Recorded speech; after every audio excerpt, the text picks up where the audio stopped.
समझाने कहने के बाद भी वापस वहीं चले जाते हैं, इसको कैसे रोक सकते हो? देखना यह है कि मैं कहाँ जा रहा हूँ, क्योंकि आखिरी में कहा गया है कि संसार है ही नहीं है, मन में संसार है। अच्छा। हाँ, हाँ। मन में संसार है। आखिरी में कहा गया कि संसार है ही नहीं है, क्योंकि देखिए ना, आपको जितना आपने देखा है इंद्रियों द्वारा बहिर्मुखी से, 5 इंद्रियों द्वारा, उतना ही चेतन मन में है अभी, और उतने में ही आप भटकते हो। जो लोग कहते हैं, अब इसको भी ध्यान से समझना, लोग कहते हैं मन सबसे तेज है, नहीं, ये बोलते हैं, समझ नहीं पाते। मन तो मोबाइल में एरो की तरह स्थिर कंप्यूटर है, मन है भी और नहीं भी है, ये बाएं तरफ बताया। अगर मन सबसे तेज होता तो लाइव समाचार लेके आता। अभी आप घर से आए, जितना देर तक आपने इंद्रिय बहिर्मुखी द्वारा, मन या तो अंदर रहता है या बाहर, इंद्रियों द्वारा वो बाहर रहता है, जहाँ तक वो देखता है, जहाँ तक सुनता है, जहाँ तक सुगंध लेता है, जहाँ तक स्वाद लेता है, जहाँ तक स्पर्श कर पाता है। ठीक है, मन न तेज है न भटकता है, आपकी इच्छा से वो काम करता है। अभी अगर मन सबसे तेज होता तो आपके घर का लाइव समाचार लाता कि ऐसा घटित हो रहा है, लाता ना। जहां तक आप देख के आए हो इंद्रियों द्वारा, समझ के आए, वहीं तक आप अभी भी दे सकते, मतलब वो अचेतन मन में जमा है, अभी तक जाके देख नहीं पाओगे। क्योंकि अगर मन अभी घर जाता तो लाइव घटना लेके आता, तो मन भटकता ही नहीं, मन तेज है ही नहीं। तो उदाहरण दिया गया है समझने की, कि जो ये बात को समझेगा वो अंदर आएगा।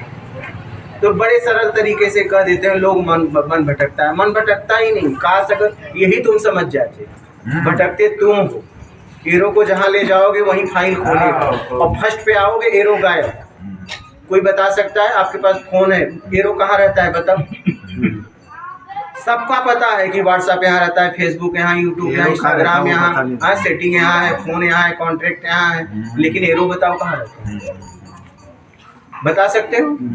एरो का जगह है, लेकिन जैसे ही आपने खोला एरो आ गया, फर्स्ट से आता है, कहाँ से आता है पता नहीं, कहाँ जाएगा पता नहीं।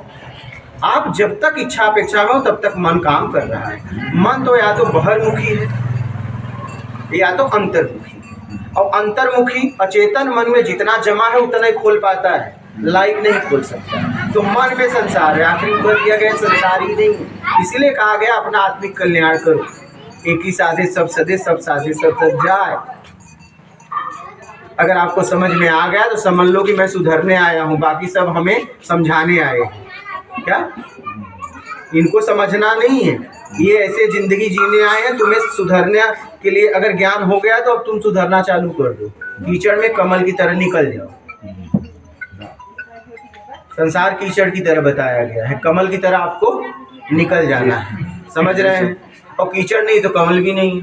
अब आप कहोगे नहीं सबको एक समान कर दोगे, फिर तुम कहाँ जाओगे? कुछ रहेगा ही नहीं। तुम्हारे सुधरने के लिए ही तो ये सब बनाया गया है। तो पहले अपने आप को पहुंचाओ, आपको सब समझ में आ जाए। परेशान आप तभी तक हैं सुधारने के लिए जब तक आप नहीं सुधरे। अगर जिस दिन आप सुधर गए, हाँ जी समझ गए, बस खत्म, बिल्कुल जान गया।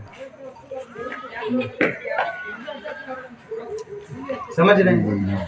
अपना आत्मिक कल्याण। एक आदमी, अगर मान लीजिए कई लोग हों और सब मरने वाले हों, अगर भोजन देना होगा तो हर आदमी तो खुद मांगेगा कि कहेगा उन्हें खिला दो।